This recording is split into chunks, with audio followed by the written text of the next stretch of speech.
নাহমাদুহু ওয়া নুসাল্লি আলা রাসূলিহিল কারীম আম্মা বা'দ। সম্মানিত সামিঈন কিরাম, আসসালামু আলাইকুম ওয়া রাহমাতুল্লাহি ওয়া বারাকাতুহু।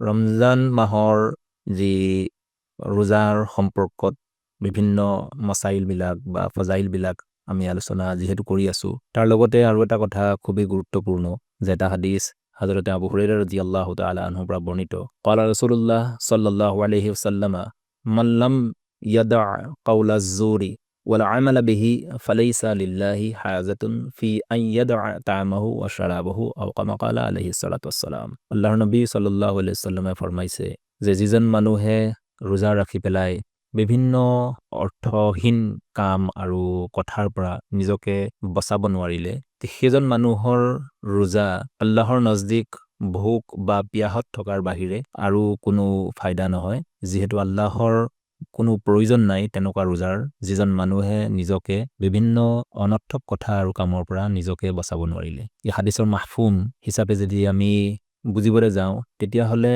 আল্লাহ তাআলাৰ নজদিক ৰোজা কবুল হোৱাৰ কাৰণে আটাইতকৈ গুৰুত্বপূৰ্ণ যিটো কথা সেইটো হ'ল যে আমি নিজকে খোৱা পিয়াৰ পৰা যেনেকে বচাই ৰাখিছোঁ, তেনেকে হৰ কিছিমৰ গুনাহৰ পৰা যাতে জবানক আৰু শৰীৰৰ বিভিন্ন অংগক যাতে আমি বচাই ৰাখোঁ, হিফাজত কৰি ৰাখোঁ, তেতিয়াহে আমাৰ ৰোজাবিলাক আল্লাহৰ নজদিক কবুল হ'ব।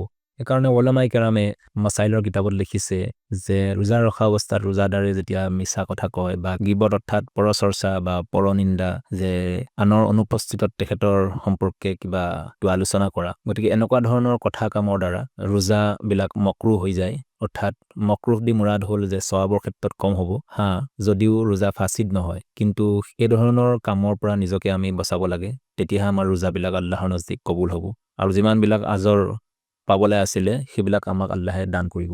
ইয়াৰ লগতে আৰু এটা আহেম মাসাইল আমাৰ সৰ্বসাধাৰণ মানুহৰ মাজতে খুবেই সুধা হৈ থাকে আৰু আমাৰ বিশেষকৈ মা ভনীসকলে এইটো প্ৰশ্ন কৰা দেখা যায় যে ৰোজা ৰখাৰ অৱস্থাত লিপষ্টিক লগাব পাৰিব নে নোৱাৰে। এই সম্পৰ্কে দেখক যে ৰোজা ৰখা অৱস্থাত লিপষ্টিক লগোৱা যিহেতু ওঠত লগোৱাৰ পিছত এই মুখলৈ যোৱাৰ আন্দেচা থাকে, গতিকে যদিহে মুখলৈ যায়গে তেতিয়াহ'লে ৰোজা ফাচিৰ হৈ যাব। সেইটো কাৰণে আমাৰ মা ভনীসকলে যাতে ৰোজা ৰখাৰ অৱস্থাত লিপষ্টিক লগোৱাৰ পৰা নিজকে বচাই ৰাখে আৰু এইটোৱে উত্তম বুলি উলামায়ে কেৰামে লিখিছে। আল্লাহ তাবাৰক তাআলা আপোনাক মোক কোৱা শুনাতকৈ বেছি বেছি আমল কৰি তৌফিক দান কৰক। আসসালামু আলাইকুম ওয়া ৰাহমাতুল্লাহি ওয়া বাৰাকাতুহু।